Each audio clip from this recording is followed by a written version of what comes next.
amigos, hermanos, hermanas, pueblo del Eterno.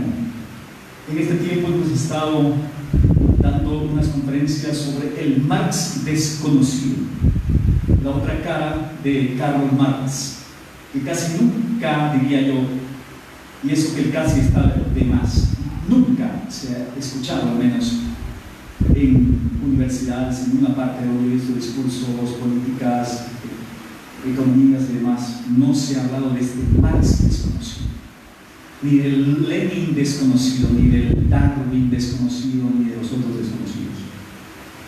Es así como nunca se ha hablado del Pablo Escobar desconocido, y podríamos decir en nuestro país del más desconocido. Así podríamos ir avanzando. ¿Y cuál es eso? ¿Cuál es ese desconocido? Hemos estado viendo que uno de los textos de Karl Marx dice en su poesía, dice: deseo vengarme del que vive en las alturas. La idea de Dios, o sea, del Eterno, es el pilar de una civilización pervertida. Esta debe destruirse. Todo eso lo lleva a Richard Congan a hacer una tesis y después ir comprobando que verdaderamente Marx era satánico, adoraba a Satán, y no solo él, sino también Hegel, Engels, Hess, Stalin, Lenin y prácticamente todos los comunistas. Bien, hoy vamos a ver en el capítulo 7 de esta exposición de Richard Congan, que es un judío converso al cristianismo en tiempos del Holocausto, un judío rumano de Rumania, que sufrió cárcel, persecución, a duras penas en Roma. Después emigró a Estados Unidos y ha escrito muchos libros muy buenos. Un hombre muy científico, no es una persona que escribe cosas desconocidas. Analítico y científico en cuanto se refiere a la ciencia de la historia y de la arqueología. Marx y Darwin, en este capítulo vamos a ver cuál fue la contribución específica de Marx al plan de Hasatán para la humanidad. La Biblia dice que el Eterno creó al hombre a su imagen y semejanza. Génesis 1:26. La palabra del Señor nos dice pues de esa forma, pero hasta el tiempo de Marx el hombre continuaba siendo considerado como la corona de la creación. Marx fue la herramienta escogida por Satán para hacer que el hombre perdiera su autoestima, su convicción de que viene de lo alto y está destinado a regresar ya. Es decir, empieza fuertemente ya el culto al hombre o la independencia del hombre del Todopoderoso. El marxismo es la primera filosofía sistemática y detallada que reduce drásticamente la noción de hombre. Según el filósofo Marx, el hombre es primariamente un estómago que tiene que ser llenado y relleno constantemente.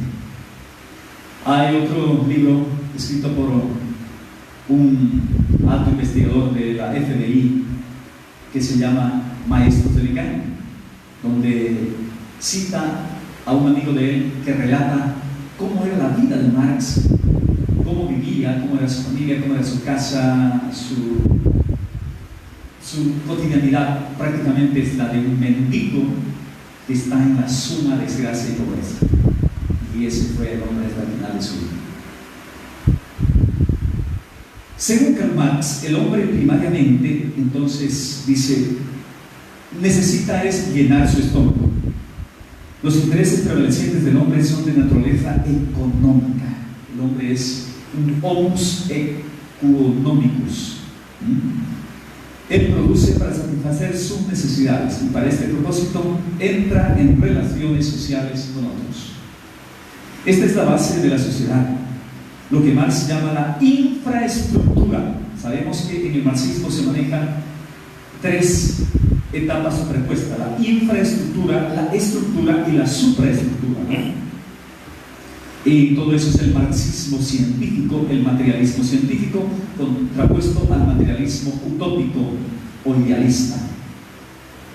El matrimonio, el amor, el arte, la ciencia, la religión, la filosofía, todo lo demás distinto a la necesidad del hombre, es superestructura, determinada en último análisis por el estado del vientre. Entonces todo depende del estado del vientre. Entonces vemos cómo estos filósofos, y judíos extrañamente, pero descarriados, ¿no? Aquí tenemos como para Marx el hombre es un ser, diríamos, necesitado de llenar su estómago. Para Sigmund Freud, otro judío también que ha sido el segundo hombre de la historia junto con el tercero, Carlos Darwin, de los tres grandes judíos que han hecho mucho daño al hombre, ¿no? Decía, el hombre es un ser sexual por antonomasia para Sigmund Freud. Entonces todo lo que habla él de su psicoanálisis es que el hombre todo lo que hace es por ser un ser sexual y para satisfacer sus necesidades sexuales. Y bueno, y para Darwin, pues el hombre sería un animal, más como el filósofo aquel Aristóteles, Platón, que el hombre es un animal racional. No es extraño que Marx alabara el libro de Darwin, La descendencia del hombre, otro golpe maestro que hace que los hombres olviden su origen y propósito divino.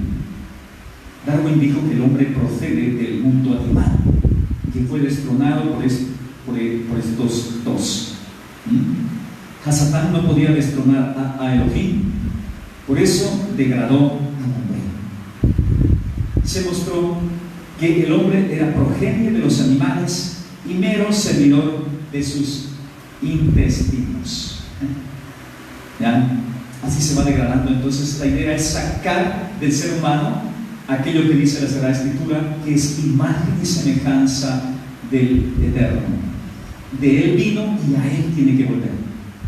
Y esto es muy importante porque hoy día sabemos de que si sacamos la imagen de Elohim de la imagen del hombre, entonces el hombre va muriendo en una desesperación y a la vez en una actitud de hacer lo que quiera y lo que más pueda hacer para satisfacer sus instintos, porque al final lo que le espera es la muerte como cualquier animal y no pasa nada, no hay un infierno, no hay un castigo, no hay nada. Y aquí tiene que hacer lo que más pueda, de lo que más él vea conveniente para ser feliz como pueda en su humanidad.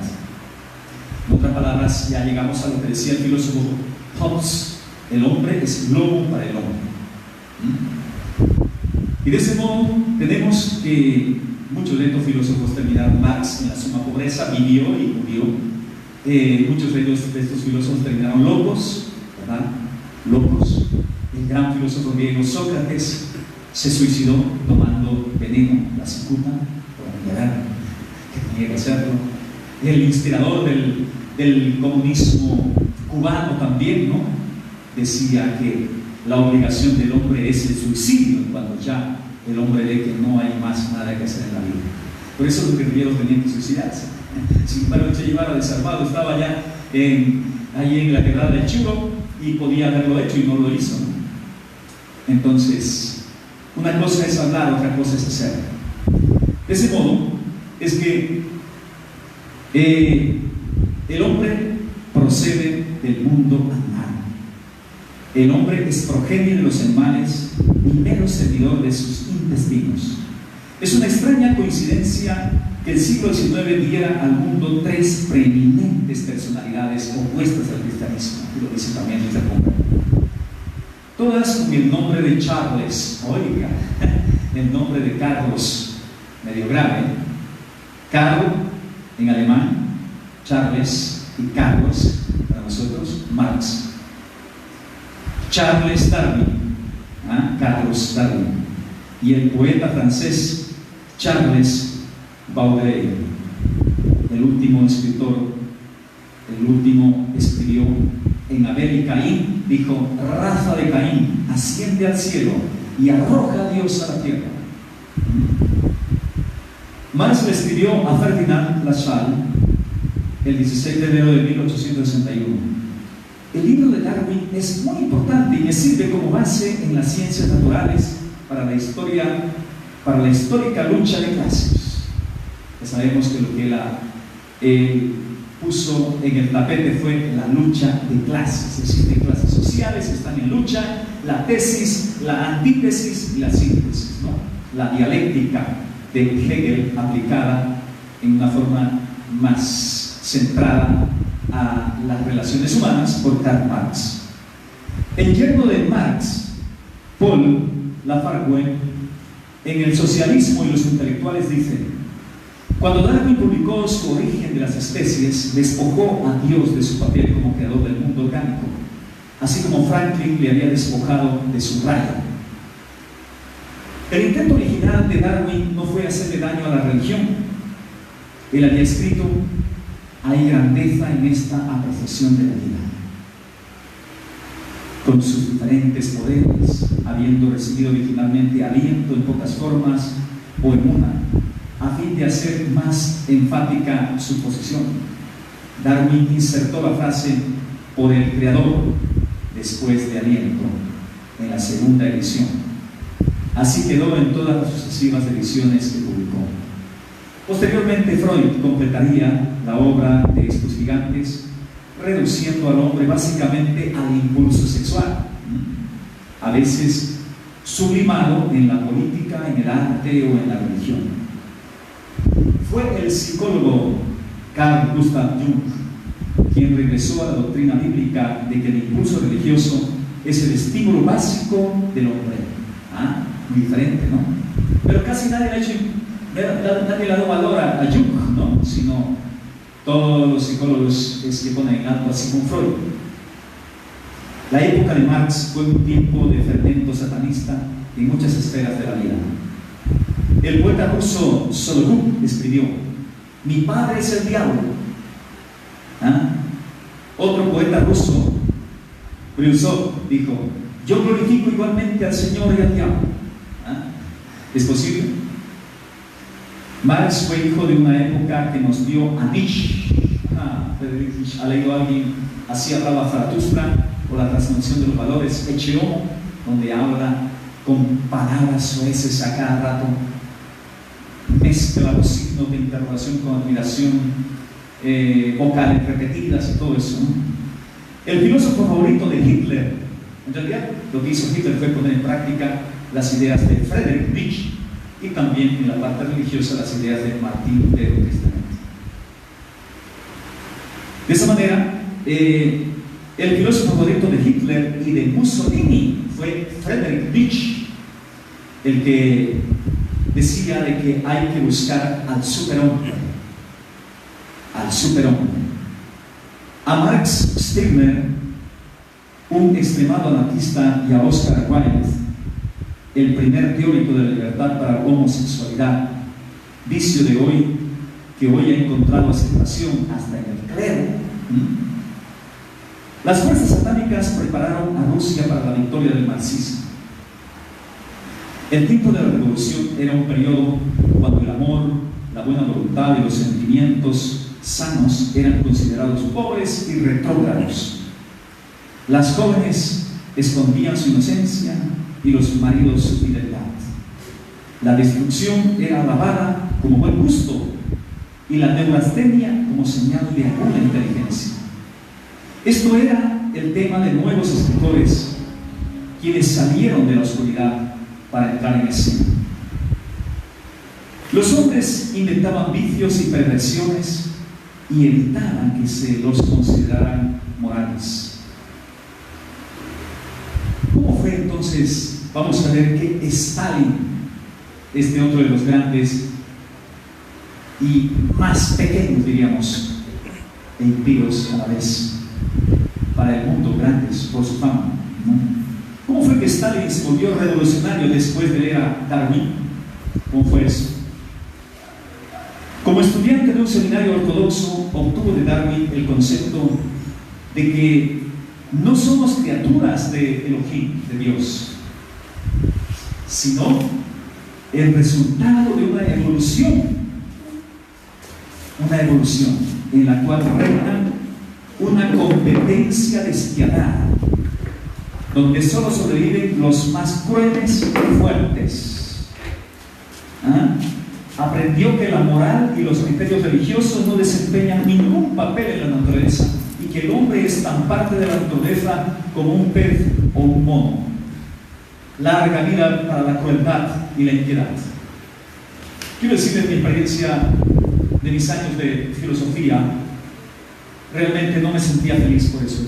Y mis profesores, yo en el colegio, como todos, conocíamos profesores de filosofía, pero muy diferente es cuando entras a una carrera de filosofía y te encuentras con filósofos y ver que esos filósofos generalmente son personas que hasta daban miedo, yo no sabía por qué.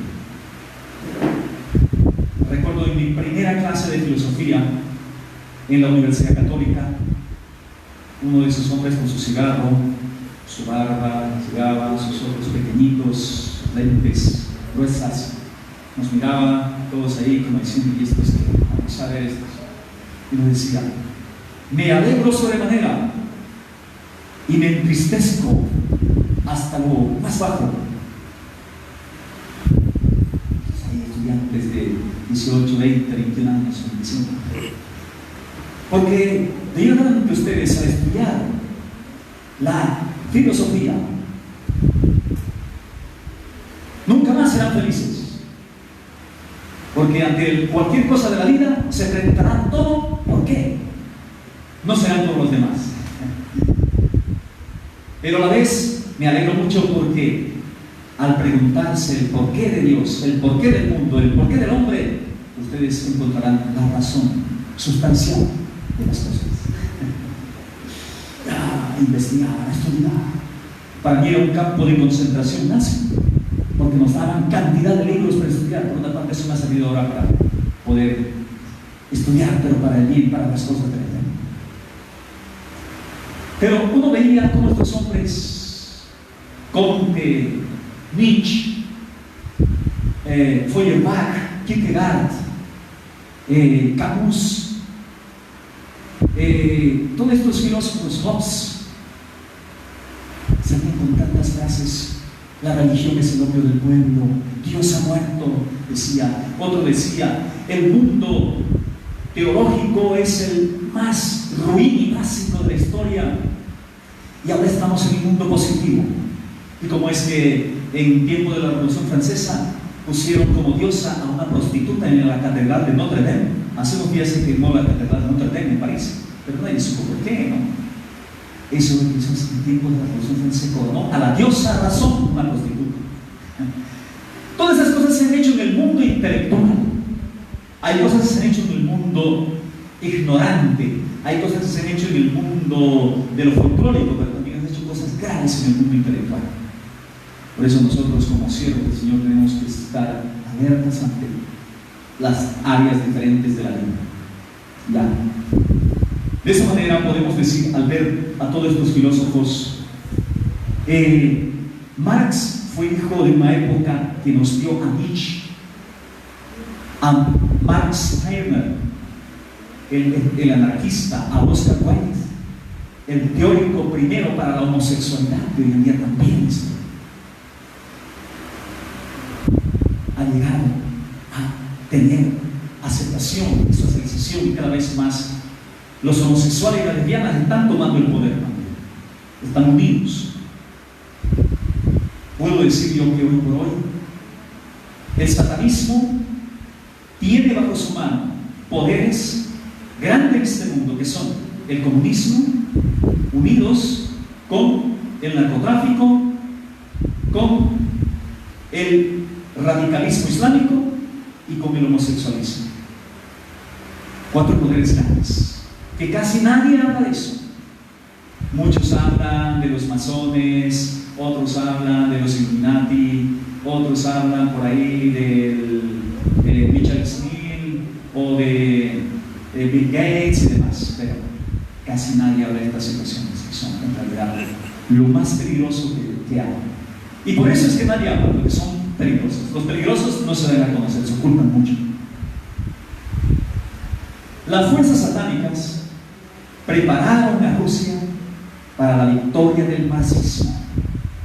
Por eso es que cuando el marxismo y el comunismo van a entrar a un país, es que tiene que haber primero preparado el satanismo, Las fuerzas del diablo tienen que preparar su camino.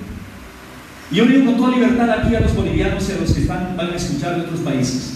Le digo, y no solo yo, muchos son testigos, creo, se siente. Yo como un hombre espiritual siento un aire distinto desde hace un mes más o menos, cuando en Bolivia se obtuvo una victoria grande. Hay un aire distinto, hay un cambio en todos los lados, en las oficinas, en las calles, en las carreteras, en todas partes. Hay un cambio. Eso se capta a nivel espiritual, ¿ya? A nivel espiritual. De esa manera, el tiempo de la revolución era un periodo cuando el amor, la buena voluntad y los sentimientos sanos eran considerados pobres y retrógrados. ¿Ah? En tiempo de la revolución, la persona que tenga amor, que tenga sentimientos, eso eran los pobres y los atrasados. Las jóvenes escondían su inocencia. Era un delito ser inocente, una joven. Los maridos fieles se avergonzaban de ser fieles y se escondían. El macho ese era el alabado. La destrucción era alabada como un buen gusto y la neurastenia como señal de aguda inteligencia. Este era el tema de los nuevos escritores, quienes salieron de la oscuridad para entrar en escena. Los hombres inventaron vicios y perversiones y evitaban que se los consideraran morales. La inmoralidad era símbolo de macho, de hombre. Pero gracias al Eterno estamos en una nueva época. ¿Cómo fue que Stalin se volvió revolucionario después de la era Darwin? Estábamos diciendo. Era importante hacer un poquito otra vez esta reiteración. ¿Ya? ¿Cómo fue? Como estudiante de un seminario ortodoxo, allá en Rusia, en la Rusia ortodoxa, ortodoxo quiere decir de la Iglesia Católica Ortodoxa que gobierna. En el año 1050 aproximadamente se dividió la Iglesia Católica en dos grandes, en un cisma, fue el primer cisma de Oriente, entre Iglesia Católica Romana e Iglesia Católica Ortodoxa. Como estudiante de un seminario entonces ortodoxo, obtuvo de Darwin el concepto de que no somos criaturas del Eterno, sino el resultado de una evolución. Ahí está la palabra de Darwin, que hasta el día de hoy estudiantes, profesores creen ser muy inteligentes al creer en la evolución, y los retrógrados ignorantes son los que creen en la creación, según ellos. De esa manera es que obtuvo ese concepto en el cual reina una competencia despiadada donde solo sobreviven los más crueles y fuertes. La lucha de las especies. Aprendió que la moral y los criterios religiosos no desempeñan ningún papel en la naturaleza y que el hombre es tan parte de la naturaleza como un pez o un mono. Larga vida para la crueldad y la impiedad. Darwin había escrito un libro científico en el que establecía su teoría de los orígenes y sin implicaciones ni económicas ni políticas. Pero aunque muchos irían tan lejos como para conceder que Elohim creó el mundo a través de un largo proceso de evolución, esto puede usted ver en la Biblia de Latinoamérica. El Papa, creo que Juan Pablo II, hacía una introducción a la Biblia latinoamericana, donde acepta esto. Tratan de mezclar, y esto es propio de lo que ha hecho el jesuita en lo que se llama la cosmogénesis. Y bueno, de esa manera muchos van a decir de que Dios creó el mundo a través de un largo proceso de evolución. Entonces no son 7 días en realidad, sino que son 7000 años, y en los cuales como un año es como 1000 años son como un día, y así van diciendo y se las van charlando. Aún dentro del judaísmo hay gente así que está diciendo, y muchos dicen, ahora sí entiendo, claro, no es así. Importante entender esas cosas. ¿Ya? Y les digo por qué en cuanto hablemos un poco de ese tema aquí. De esa manera, el resultado final de la teoría de Darwin ha sido el asesinato de millones de inocentes. Así son. Por eso las ideas cambian en el mundo. Y es muy importante, por eso estamos trabajando en el mundo de las ideas. Y vamos a trabajar más. Porque todo lo que hay en el mundo es por las ideas, las ideologías es que cambian el mundo. Los ideólogos cristianos, los predicadores, nos hemos hecho un poco a un lado y nos hemos dado a trabajar también con las manos y con las cosas, y hemos dejado que los ideólogos impíos trabajen con su mente y den a conocer las cosas. Así que no, vamos a dedicarnos los ideólogos también, cristianos o mesiánicos judíos, a también dar nuestras propias ideas basadas en la palabra. Amén. Amén. Gloria al Señor. Bien, vamos entonces a continuar algo más en este primer video. De esa manera es que, por lo tanto, él se convirtió en el padre espiritual del más grande asesinato masivo de la historia, Charles Darwin. Más allá del alboroto intelectual del siglo XIX, puede verse la influencia de la Revolución Francesa, que fue espiritualmente muy semejante al cataclismo ruso del siglo XX. Tremenda la Revolución Francesa. De paso, quiero decirles algo. Yo pregunto, a ver, ¿cuántos bolivianos saben la historia real de Bolivia? En los colegios, yo recuerdo, no sé cómo será ahora, se nos daba la historia del mundo, la Revolución Francesa, la Revolución Americana, la Revolución Bolchevique, todo eso nos hablaba, pero ¿quién sabe la historia de Bolivia? Avanzando más, yo no recuerdo que en mis estudios de colegio me hayan hablado algo de la historia de Santa Cruz. ¿Alguien sabe la historia de Santa Cruz? Creo que a lo que nos han enseñado se reduce a 2 o 3 cosas: Ñuflo de Chávez, 3 fundaciones de Santa Cruz en su intento, Ignacio Guardes y listo. Pero no sabemos nada, ¿verdad? De esa manera, vamos a ver, durante el trastorno en Francia, Anarcasis Clous, dirigente revolucionario francés ilustrado, declaró ser él mismo el enemigo personal del Mesías. A un cantante famoso, grupo de música, ¿se recuerdan ustedes que dijeron algo parecido? Los Beatles. Los Beatles. Sí. ¿Qué dijeron ellos? ¿Qué dijo? ¿Cuál era el jefe de ellos? Creo que el guitarrista, ¿no? Nosotros somos más famosos que Jesucristo, digo, ¿no? Entonces, miren ustedes, eso no era nuevo, ¿no? Ya lo habían dicho ya más antes en la Revolución Francesa. Yo soy el enemigo personal de Jesucristo. Pues yo voy a decir esta noche algo. Yo soy el enemigo personal de Hasatán y de todos esos comunistas. ¿Ya? Proclamó antes de la convención del 17 de noviembre de 1792: el pueblo es soberano y el Dios del mundo. En Bolivia también. ¿Se ha dicho eso o no se ha dicho? ¿Qué dicen ustedes? Yo he escuchado en estos años, decían, va a decidir el soberano, decían. Y se referían aquí al pueblo, ¿sí o no? Siempre decían el soberano. Y decían, ¿cómo así? Yo en mi libro que he escrito en estos últimos años, estoy, en vez de decir el Señor, estoy poniendo, porque cualquiera el Señor, esa palabra la estoy aplicando al que debe ser aplicada, al Todopoderoso, en vez de decir Señor. Pero para los marxistas y masistas, el pueblo es el soberano, el hombre es el soberano. Tremendo orgullo y soberbia. ¿Quién es el hombre? El hombre no es nada, es un gusano que solamente existe porque el Señor lo creó y tiene misericordia de él. No somos nada. Solo los tontos creen en algún otro Dios, en un ser supremo, dijo este. Solo los tontos. La convención entonces emitió un decreto proclamando la anulación de todas las religiones.